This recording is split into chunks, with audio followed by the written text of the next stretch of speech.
Tonight on Upfront, Speaker of Parliament Alban Bagbin settles debate over whether or not the 2024 budget has been approved, insisting government's budget statement economic policy for next year has not passed. And also, despite the controversial law to restrict the import of some 23 imports will be laid in Parliament, all of the belief being signaled and clearly being indicated by the Speaker, there was no show today. But is this a sign of hope for the opponents or a temporary hold-up? The Food and Beverages Association will confront the Subsidiary Legislation Committee of Parliament on this matter on Upfront tonight. But before that, we find out the actual state of the budget. And joining me now is Roxanne Nelson Kwame Dafiamekpo, who is with Parliament Standing Orders, Public Accounts and Legal Committees. He's joining me also with economist and Professor of Finance, Professor Godfred Alufa Bokpen.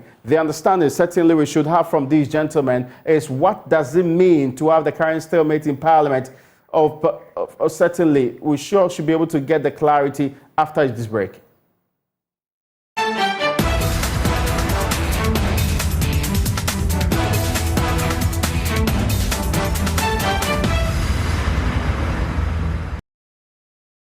You're welcome back to Upfront. My name is Raymond Acquah, and joining me on this conversation, which is to do with the current problems around whether or not the budget for 2024 had been passed, is economist and Professor of Finance Godfred Alufa Bokpen from the University of Ghana Business School, and also Member of Parliament and a strong member of the Standing Orders Committee of Parliament. He's also with that committee in charge of the Legal, Parliamentary and Constitutional Affairs in the Parliament of the Republic of Ghana. Roxanne Nelson Kwame Dafiamekpo. Gentlemen, you are welcome to Upfront. Thank you. Good evening, and good evening to our cherished viewers. Brilliant. Prof, I'll be bringing you in a second, but let me start with the MP. Honorable Dafiamekpo, the expectation was that Parliament would sit and finally conclude the budget for 2024 today.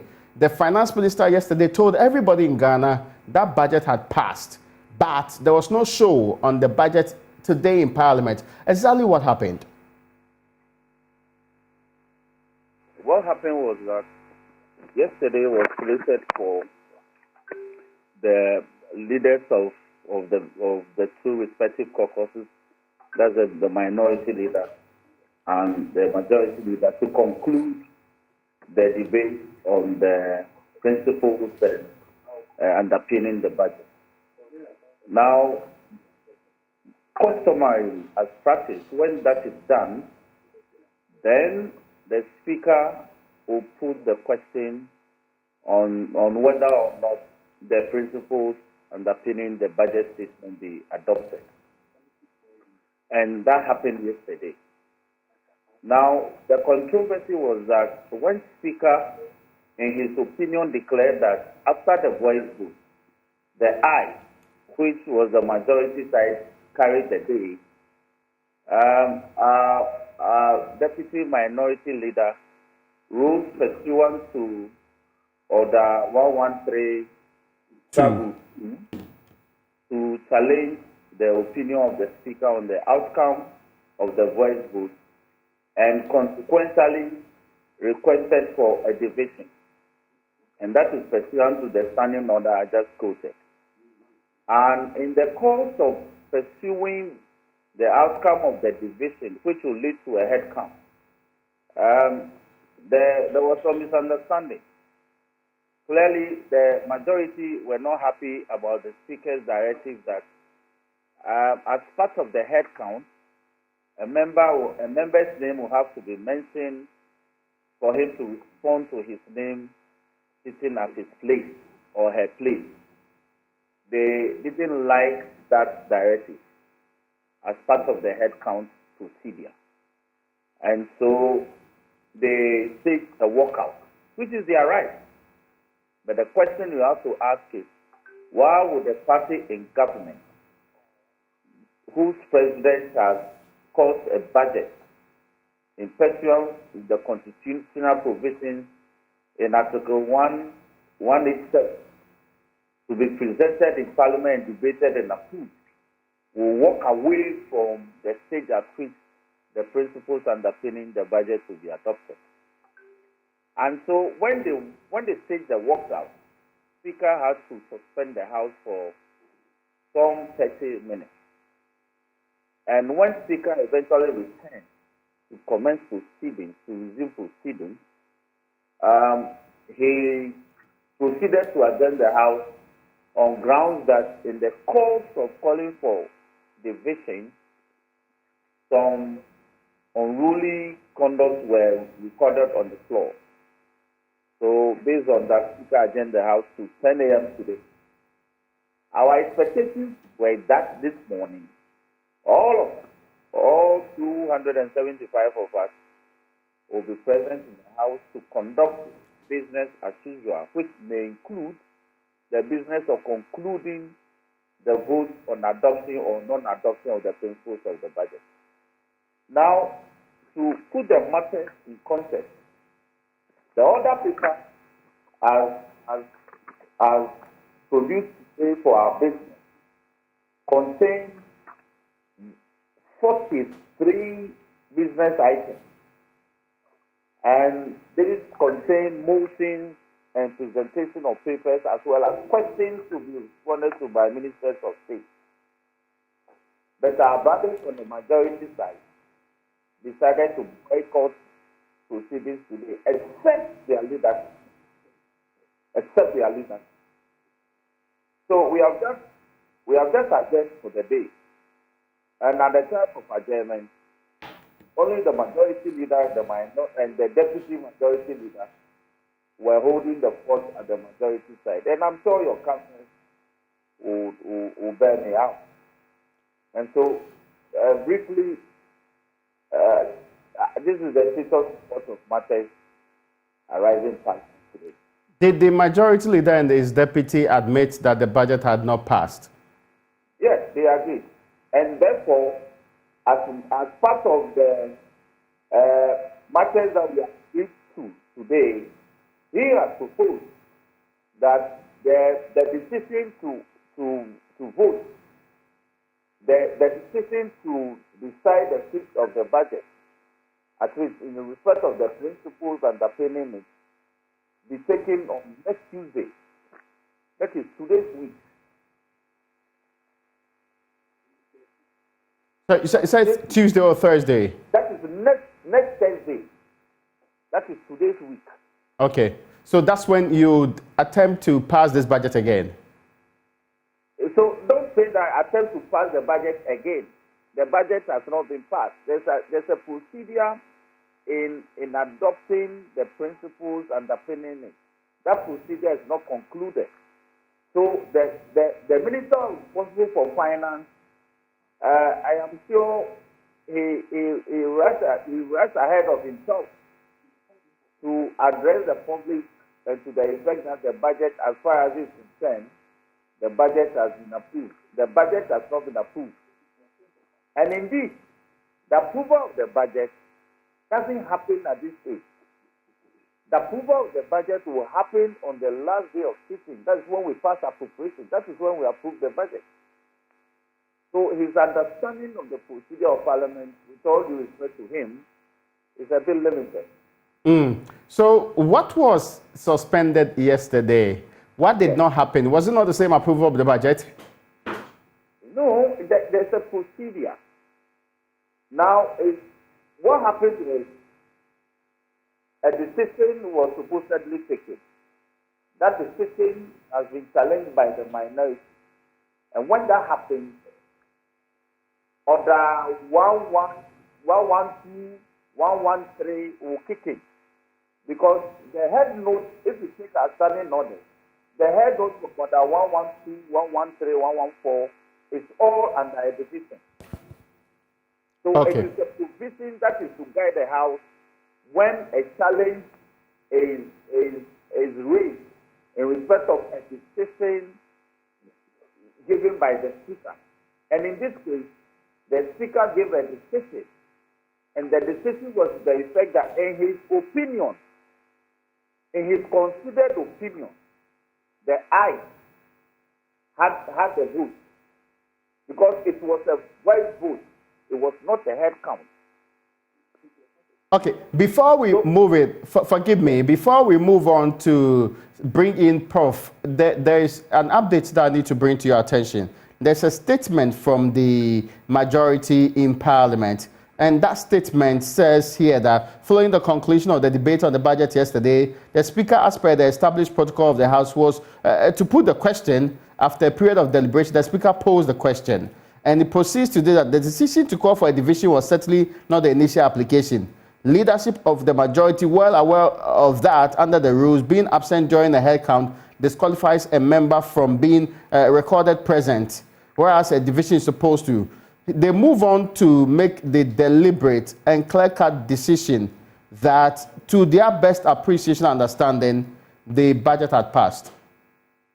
Now, I'll be grateful if you can also read the decision of the Minority Caucus released yesterday night around this time. Yes, I've seen that. That actually did not say the budget had passed. Exactly.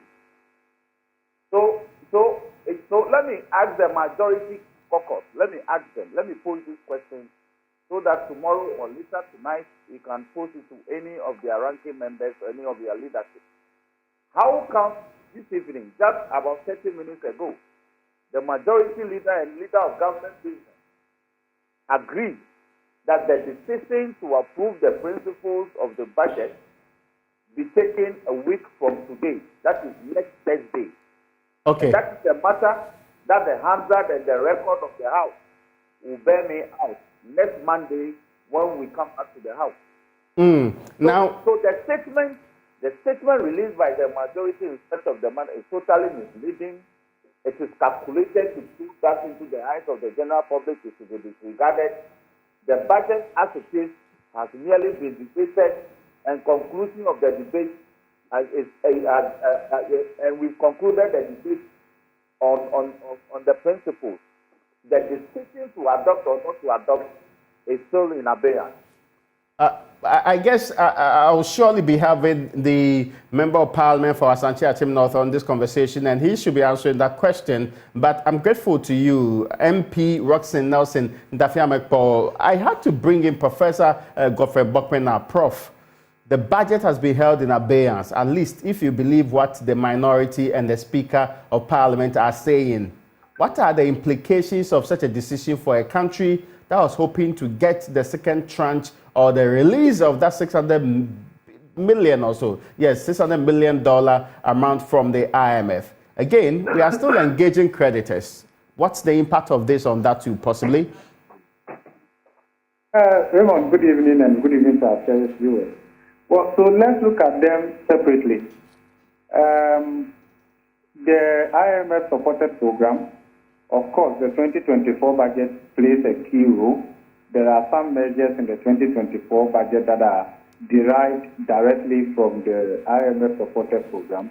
But even what is standing in our way from getting the $600 million from the IMF has practically nothing to do with the approval of the 2024 budget. Okay. And the reason is that the condition precedent to we getting the next tranche of the IMF supported program, Ghana has largely fulfilled its part of it from the domestic side. In terms of the structural benchmarks, the qualitative indicators, these were clearly expressed in black and white in the document, the IMF supported program document. And they had to do with Ghana's performance both at the structural level, quantitative, indicative targets, as at the end of June 2023. And then when they came, they also looked at it prospectively towards our performance for September end 2023. As at that time, 2024 budget had not been presented to Parliament. So, and the IMF mission team, led by the mission chief, had held a press conference and concluded that Ghana largely had done well and that they had reached staff-level agreement with Ghana. At that time, the 2024 budget had not been presented to Parliament. So what then was outstanding and is still outstanding Raymond, it's not the 2024 budget. It has to do with Ghana securing agreements from our external bilateral creditors. Remember, when we are talking about our external creditors, we look at them from two categories. We have those that we call external bilateral, being handled by the Official Creditor Committee, co-chaired by China and France. Then we also have the external commercial, largely Eurobonds. There are two committees, one at the international level, then at the regional level.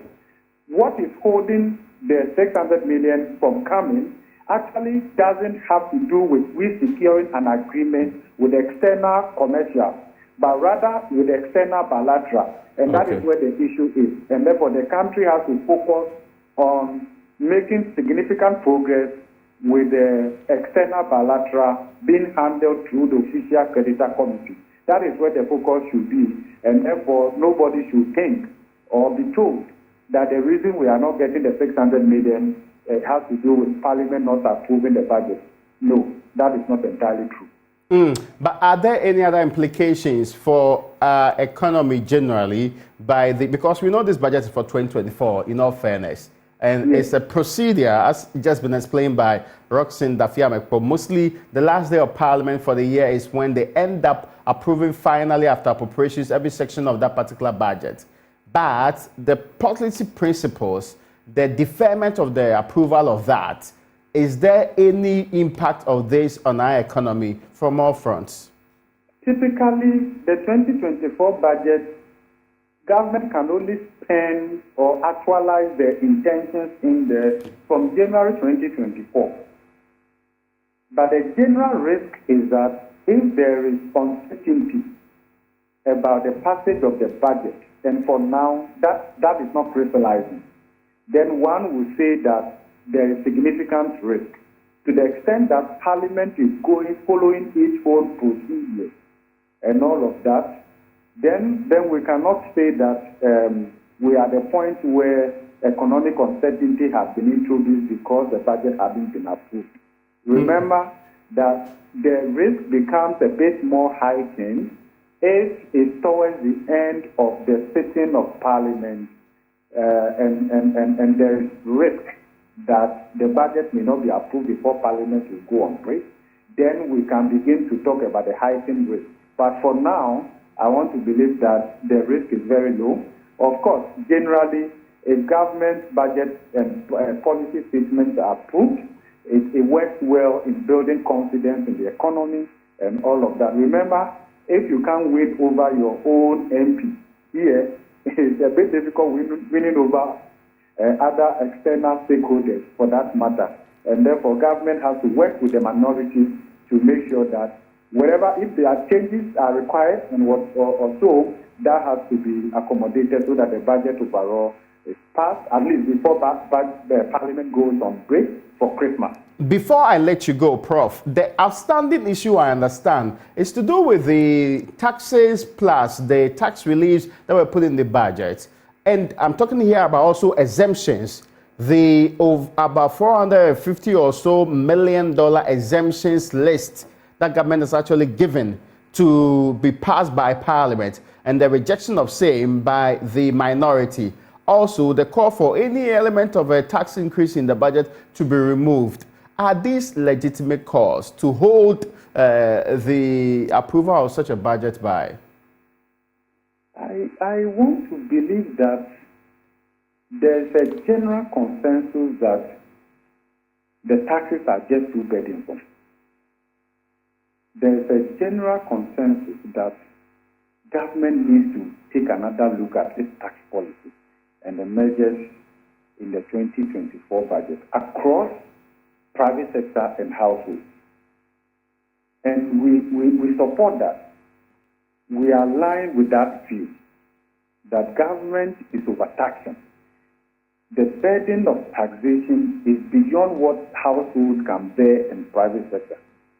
That said, especially when it comes to exemptions have been abused in this country more along related party transactions and politically connected business.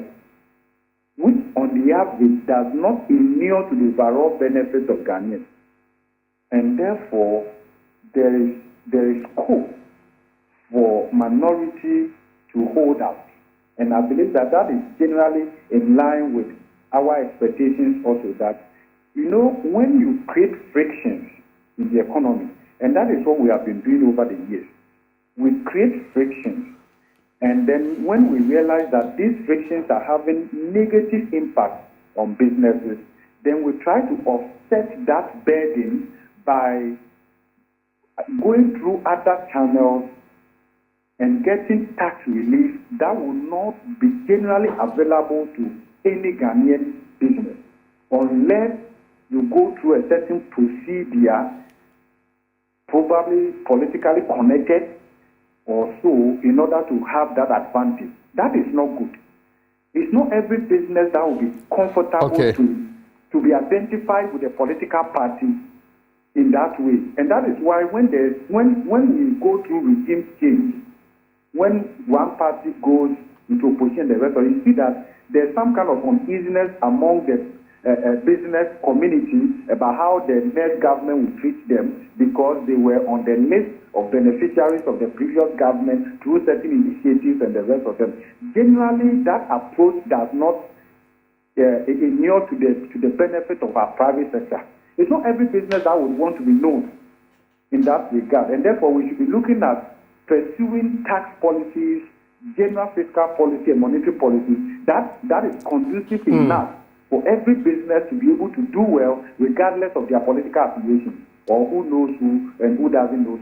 I know I'm taking you from your classroom to do this with me. I'm ever grateful to you for your time this evening. Professor Godfrey Bokpen is an economist and also with the finance department at the University of Ghana Business School. Many thanks to you, but we're still staying on this matter too, whether the budget was passed or not passed. You did hear, I read to you sections of the statement from the majority in Ghana's parliament insisting that the budget was passed. That's the section that's been disagreed heavily by the member of parliament that I just spoke to. That's Roxanne Nelson Dafiamekpo, who was in parliament until a while ago. But there is a very latest statement from the Parliament of the Republic of Ghana. This statement is from the Parliamentary Service, and the statement actually reads that the Parliament of Ghana wishes to bring to the attention of the general public that the budgets and economic policy of the government for the year ending 31st December 2024 is still before Parliament, awaiting approval.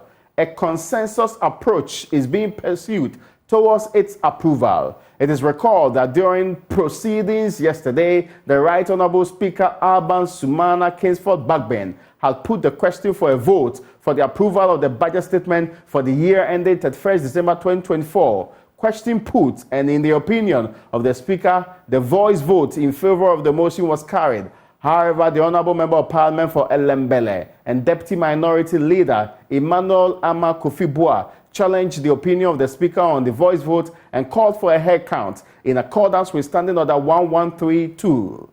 The Right Honourable Speaker obliged and called for a head count, and some members of the majority caucus walked out of the chamber.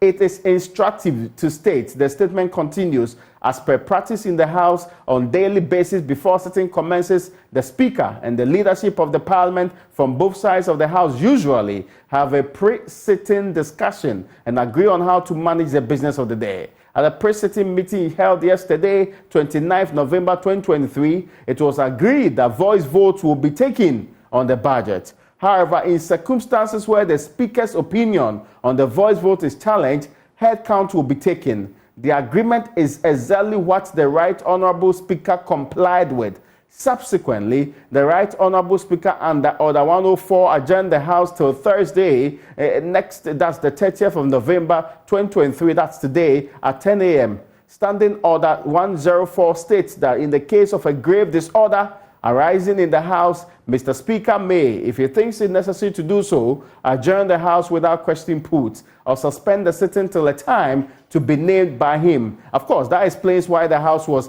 adjourned. Parliament is persuaded by the issues that arose regarding the process yesterday and will be dealt with on the floor of the House. That is the statement which is actually signed by the Director, Media Relations Department, the Parliamentary Service of Ghana. I'm lucky to have a member of Parliament who is on that particular ranking committee. He's the ranking member on the Subsidiary Legislation Committee of Parliament, the Honourable Member of Parliament for Asante Achim North, Andy Kwame.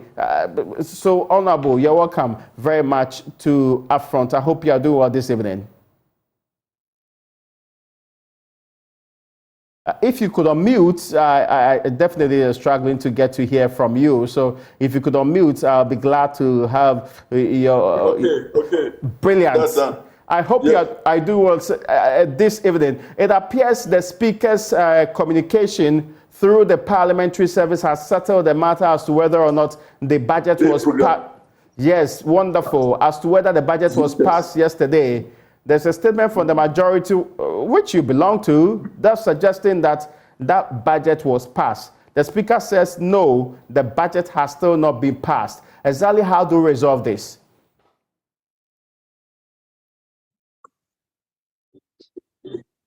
Well, it is said, I think... Sorry, Honourable, I cannot hear you, sir. I think the leaders move on. Indeed, we have a budget statement before the House.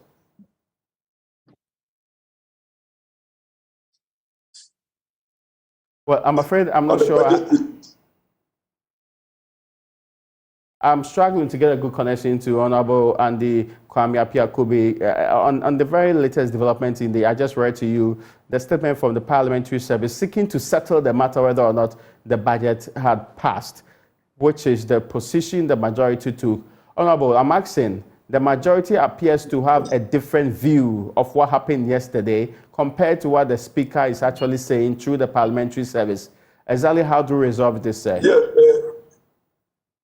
the way to go is for the two sides to meet and build consensus and seek a way forward. And as you rightly said, Speaker has just convened a meeting of the leadership, and I'm very sure and positive that come Monday, the issue will be resolved. And normally, when it happens like this, this is the only way to bring a truce. And I'm sure that we will find a way. So let's defer all discussions until Monday when the two sides will come to a conclusion as to the way forward. Because the two sides have different interpretations of what happened and trying to interpret the standing orders 104, 113. But I think it is better resolved by consensus. I was under the impression that the statement from the Parliamentary Service would have resolved this. Why is there still a difficulty as to what really happened?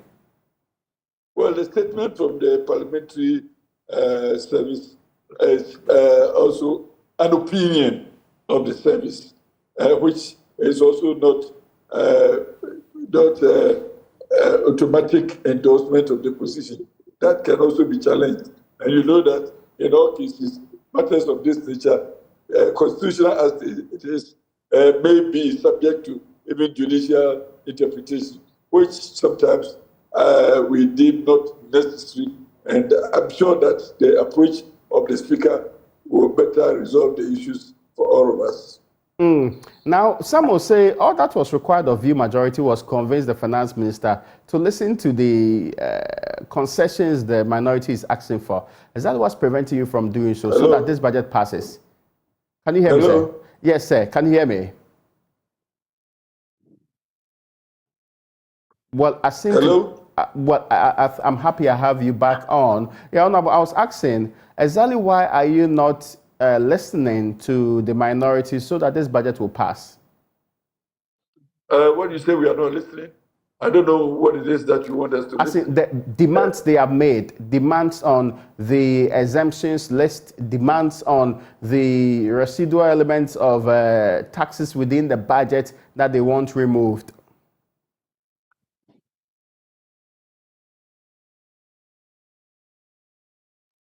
Oh, well, I'm sure we should be able to fix submission.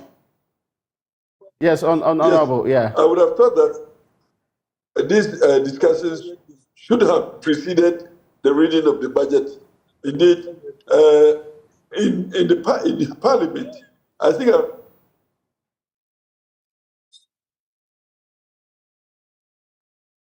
Well, in a related, yes, yeah. Okay, so I should be able to switch to the other guest I have on this particular conversation, because there's another matter of importance which was not actually put on the floor today. That is to do with the 23 or so import restrictions that was introduced by the Trade Ministry, which has really garnered a lot of controversy in Ghana's parliament. That was expected to be laid as the Speaker instructed today, but that did not happen. I should be speaking to the Food and Beverages Association and the Executive Chairman, the one joining me now. John Awuni, you're welcome to Upfront. I hope you are doing well this evening. Yes, if you could unmute, Mr. Awuni, yes. If you could unmute, sir. I said good evening, Raymond. Yes. Good evening to your listeners and viewers as well. Wonderful. Now, let's start from the part where we get to appreciate exactly what is happening in Parliament. Are you pleased that it was not laid, that is, that legislative instrument that's supposed to impose some restrictions? And do you think this is a sign that it may be entirely reviewed, or your views will be sought before any amendments are concluded on this particular LI, or it's just a temporary hold-up?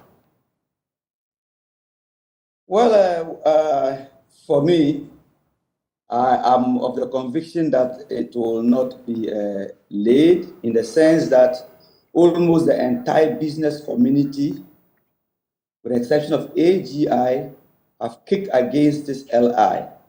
And if public opinion were to be something that we can go by, and normally issues like this, governments would like to take, governments would like to take the opinion of the public, and clearly we realize that the Ghana Union of Traders Association, the Food and Beverage Association, Ghana Automobile Association, the Importers and Exporters Association, Ghana Chamber of Commerce, literally every group in the country, business association in the country, feels that this particular LI will hurt the country badly.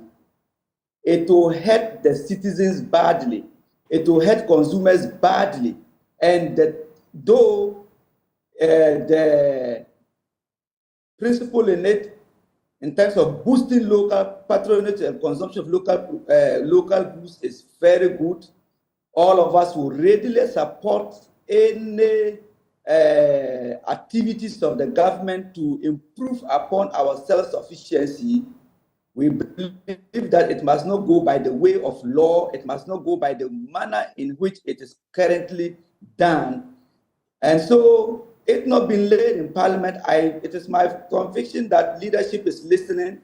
We have sent petition. We sent petition to the Speaker of Parliament. We sent petition to the Trade Committee. We sent petition to the majority leader, minority leader, and all. And we followed up. And we are very, very convinced that as partners in development, they will leave this thing and then let us together sit down.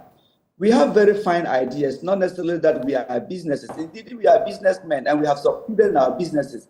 That shows that we have very fine ideas. We do also have the interests of this country seriously at heart.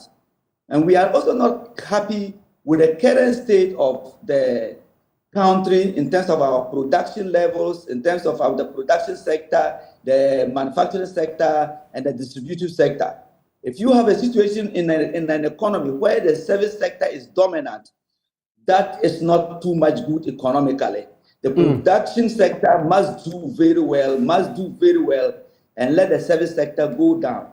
We will explore this point. Mr. Awuni, give me a second. We will explore this point extensively. I need to, however, bring in the Honorable Andy Kwame Appiah-Kubi, the Member of Parliament who is ranking on the Subsidiary Legislation Committee, which is looking at this legislative instrument. Honorable, you're welcome back. Hopefully, we have a better line to you. You were concluding your point on whether or not you are going to make overtures to the minority, agree to the demands they are making, so that this budget will eventually pass. I was telling you that there was a pre-budget conference, and at the end of it, we had opportunity to address the issues of the time. And I had suggested that it was necessary that we had this pre-budget discussion before the budget was set. And this is where we have come to a lot of disagreement coming on proposals in the budget. So this is something that we have to coming the next time. But again, it is important for us also to consider the propositions of the minority. I think we have to do that so that we can have the budget passed. Otherwise, what's the point? In us taking a trend position and not getting the budget passed. So I think the time has come for us to meet in the room, around table, and discuss how we get our budget passed. Otherwise, we have a problem. That's an interesting point. With your permission, I would like to transition to a legislative instrument that you'll be working on. That's the one on import restrictions directly. Why is that particular LI? Why wasn't it laid in Parliament today, as the Speaker promised a couple of days ago? Well, there are a lot of disagreements again on that LI. And this is not, there's no partisan position. Even some of us in the... Your call has been put on hold. Well, unfortunately, I seem to have had a difficulty with the Member of Parliament for Asante Achim North, who is actually explaining to me that there's a lot of disagreements, and even members of the committee are still not sure of the legislative instruments, seeking, among other things, to restrict some major products in this country. We have put them into the category of selected strategic products, which are supposed to receive some restrictions, which requires some form of import license and clarification from a certain committee before you can import them into the country. Now I have, and he started speaking a while ago, one of the Food and Beverage Association of Ghana's executive chairman, who's been quite categorical in his speech that this should not be laid in its current form. Mr. Wuni, I need to come back to you. You should be excited then that even the committee membership have some differences when it comes to whether or not this bill ought to be laid before this LI ought to be laid before the Parliament of the Republic of Ghana. This should give you hope, shouldn't it? Well, if I say it should give me hope, it will look like I speak from the selfish point of view. But in all my submissions throughout since this LI came up, has been from the professional point, as a researcher, as a consultant in this area. And then also as a citizen, I speak from that, and that is the passion. It's not from a selfish point of view at all. So I should say that it's victory for the country. It is victory for the consumer. It's victory for the business community. It's even victory for the government in power. Because I would not even, in fact, if I were a politician, I would not even take that step at this point in time. When prices of goods are skyrocketing, when you are battling with food inflation, and then inflation in general, and then when you are almost going into election year, I don't really think that it would be very prudent for any political party that thinks of winning power will go ahead to do that. But yes, I'm not a politician, but looking at from the business sector, I just think that this LI it did not even deserve to even be done at all. But well, once it has come up, the subject matter of the improvement in the consumption of locally produced goods, production of locally produced goods, self-sufficiency has come up. And I think that we should abandon the LI and take up this discussion as citizens and look at in what way can we do it? In what way can we improve the consumption of locally produced chicken? And by the way, this evening, I managed to buy a local bird, 1.32 kilos at 100 cedis to enjoy with my family, as today is my wife's birthday. I managed to do that. But of course, if I added 200 cedis or 250 cedis, I would have had a whole box of local imported chicken. So clearly, we need to look at what are the production constraints. What in our sector? Why are we producing our goods at very high cost? The light, the electricity, why is it so high for our producers? Why are the taxes? What can we do? And I think that discussion should not be abandoned by the government at all. It is good this LI came up. Let them shelve it and let them not see some people as enemies of the state. Never, never, never. Maybe some of us may even be more interested in the state than those who have even put their legs forward as politicians. So let us carry this discussion forward. Let's come together, and a committee should be put together that will bring the business community all cut across and the policy makers, and let's together see what can we do, what have been the challenges, and what would be the way forward. In 5 years' time, where will we be? In 10 years' time, where will we be? We can't keep on going around this cycle, because Raymond, in the early 1960s, this quota thing was done to regulate imports. In 1967, it was done. In even 1972, at Champong's era, it was done. Then we came back. Throughout our history, this thing has been done. In some cases where it has been done, we have came up with the word kalabuli, hoarding, and all that. It has not worked well for us. And each time we go and then we abandon it, we fail. This time round, much as this thing has come up, let us keep the light burning. Let us keep the fire burning. But it must not come through import restrictions, holding back. We eventually will get to the point where nobody will advise anybody not to import, because nobody, in our case, like cement, nobody has advised anybody not to import cement. If you are importing cement and you want to compete with Gasem and all the local cement, that's your own business. I am happy the way the tile sector is going. We are gradually getting there with the tile sector. The toilet roll sector, we are gradually getting there. And many other things that we can do. But our major staples, like rice, I don't think that we have had any breakthrough over the years in the rice sector. We haven't had breakthrough in the poultry sector. Currently, with the initiative that the government has started with the planting for food and jobs phase 2, it's a laudable thing. But to sell their old chicken to farmers at 36 cities, as it's alleged, the farmers have complained and have told me, I think that is very unacceptable. If farmers are buying their old chickens at 15, 30 cities and they are selling the final bed at 120, 130 cities, how much will they sell that bed when it is sold when they bought the day old chick at 36 cities? That is the problem. The major reason why we cannot afford the locally produced goods is that the cost is very high. And looking at your consumers, majority whose income are less than 2,000 cities a month that they earn by way of salary, majority earn 1,000 cities. Some even earn as low as 400, 300 cities.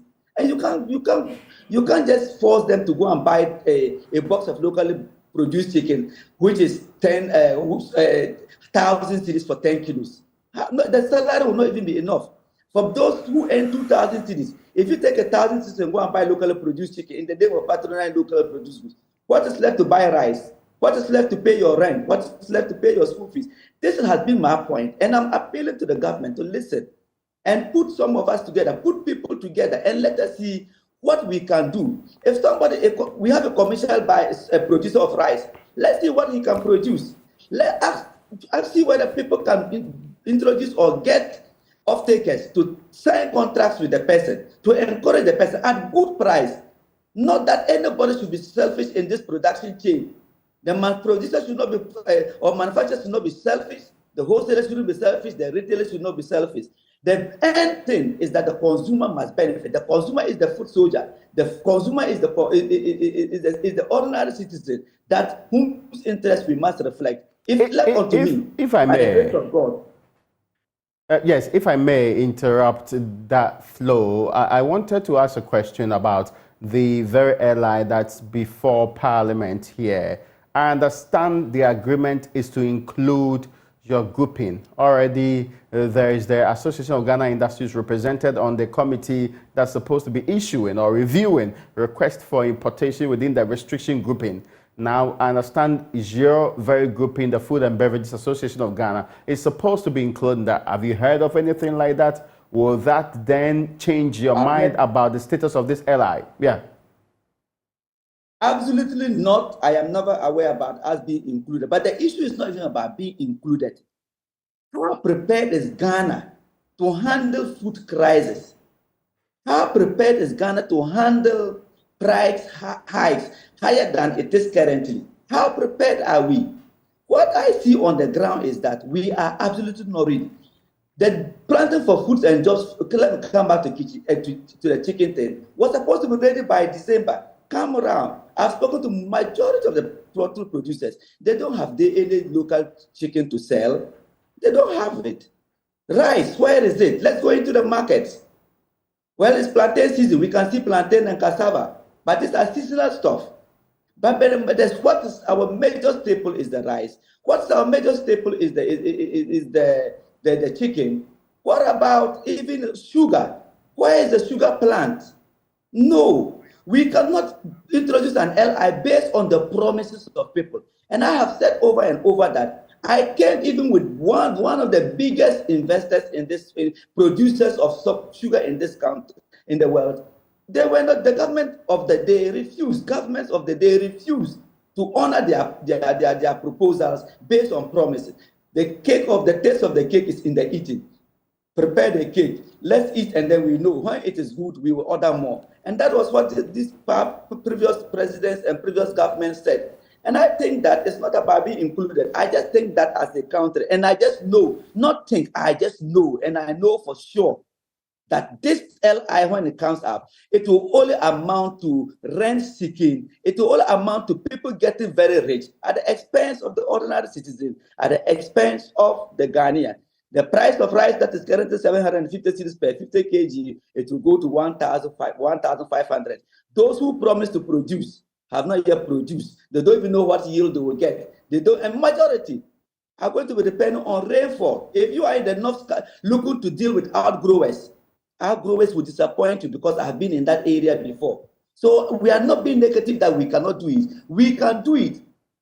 But a journey of 1,000 miles begins with a step, and that step is not an LI. That step is laying good foundation.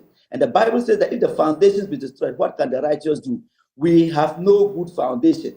Every house that will stand well must have a strong foundation. Our foundation for rice is bad. Our foundation for chicken is bad. Our foundation for sugar is bad. Our foundation for tomato is bad. Our foundation for clothing is bad. All those lists, I think that clearly maybe cement is doing very well.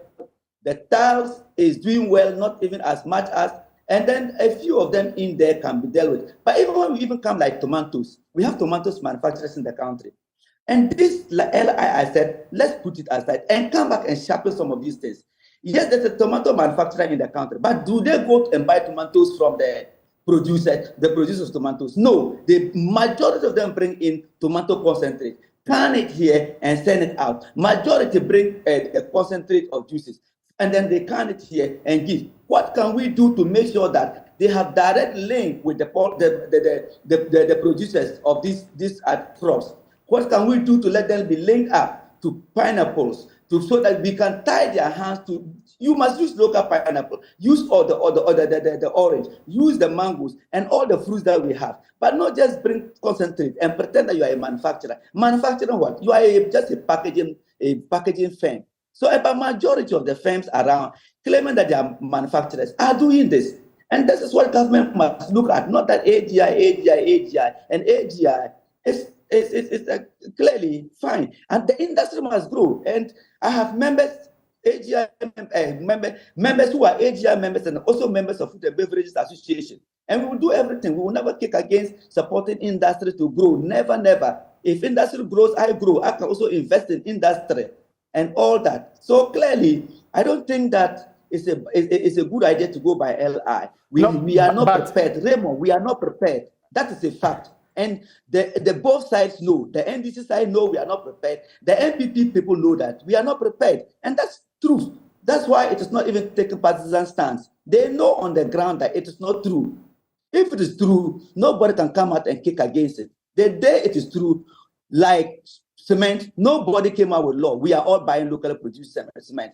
Like tiles, we all go. In fact, yesterday I bought locally produced tiles. I have bought over 100 over 500 boxes in the last few weeks. And that is it. I didn't go looking for imported tiles. I got locally produced tiles. And nobody. So you don't need an LI. I will buy local chicken every day. I will prefer it 1,000 times if I'm given the opportunity. If I can afford, I will.